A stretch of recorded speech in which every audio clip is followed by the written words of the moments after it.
Hi friends, எல்லோரும் எப்படி இருக்கீங்க? இன்றைக்கி நம்ம கிச்சனில் என்ன பார்க்க போகிறோன்னா ரவா லட்டு. அது எப்படி செய்கிறதுன்னு நான் சொல்லித்தரேன். ரொம்ப சிம்பிள் மெத்தட். 10 நிமிஷத்தில் டக்குன்னு செஞ்சு டக்குன்னு கொடுத்துடலாம்.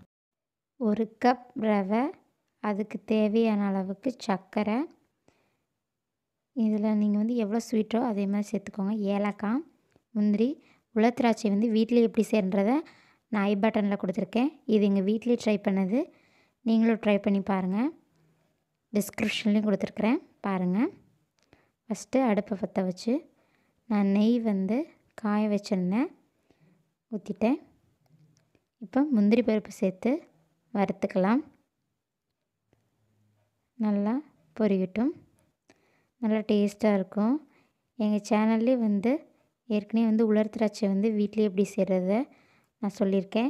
இதில் அவ்வளோவா புளிப்பில்லை, நல்லா டேஸ்ட்டாக இருக்குது. பாருங்கள், அதே தான் பபுள்ஸ் வருது பாருங்கள். பன்னீர் திராட்சையில் நான் பண்ணேன். நீங்களும் இதே மாதிரி ட்ரை பண்ணி பாருங்கள். இந்த பாத்திரத்தில் மாற்றிக்கலாம்.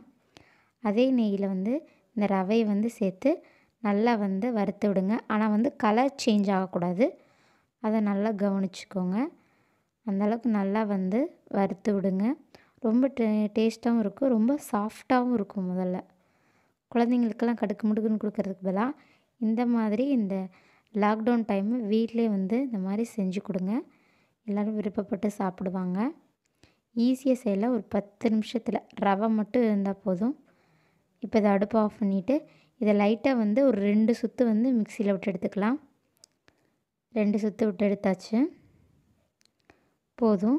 இப்போ நம்ம சர்க்கரை வச்சுருந்தோம் பாருங்கள், அதில் 3 ஏலக்காய் போட்டு பொடி பண்ணி எடுத்துக்கலாம். அதையும் பொடி பண்ணி எடுத்தாச்சு, அதை சேர்த்துக்கலாம். அடுப்பை பற்ற வச்சுக்கோங்க. லைட்டாக ஹீட் பண்ணிக்கலாம், ரொம்ப வேண்டாம். உலர் திராட்சை இது எல்லாமே சேர்த்துக்கோங்க. லைட்டாக ஹீட் பண்ணிக்கோங்க, ரொம்ப வேண்டாம். அடுப்பை குறைவாக வச்சுக்கோங்க. பால் சேர்த்துக்கோங்க. கொஞ்சமாக இந்த கை பிடிக்கிற அளவுக்கு பால் சேர்த்துக்கலாம். இப்போ ரெடி ஆயிடுச்சு. இப்போ நம்ம உருண்டை பிடிக்கலாம். ரொம்பவும் டேஸ்ட்டாக இருக்கும். வீட்டில் குழந்தைங்களுக்கு இந்த மாதிரி ட்ரை பண்ணி கொடுங்க. உருண்டை பிடிக்கலாம். நல்லா அந்த முந்திரி பருப்பெல்லாம் வச்சு அப்படி பிடிங்க. அப்படி கலர்ஃபுல்லாக இருக்கும். குழந்தைங்களுக்கு எடுத்து சாப்பிட்றதுக்கு நல்லா டேஸ்ட்டாகவும் இருக்கும்.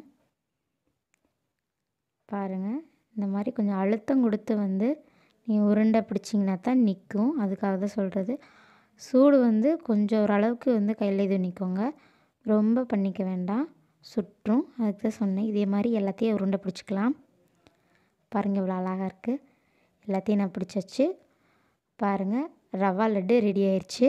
உங்களுக்கு இந்த வீடியோ பிடிச்சிருந்துச்சின்னா லைக் பண்ணுங்கள், ஷேர் பண்ணுங்கள், கமெண்ட் பண்ணுங்கள், மறக்காமல் சப்ஸ்கிரைப் பண்ணுங்கள். பக்கத்தில் இருக்க பெல் சிம்லையும் கிளிக் பண்ணுங்கள். தேங்க்யூ வாட்சிங். இது வரைக்கும் எங்கள் சேனலை ஸ்கிப் பண்ணாமல் பார்த்ததுக்கு ரொம்ப நன்றி.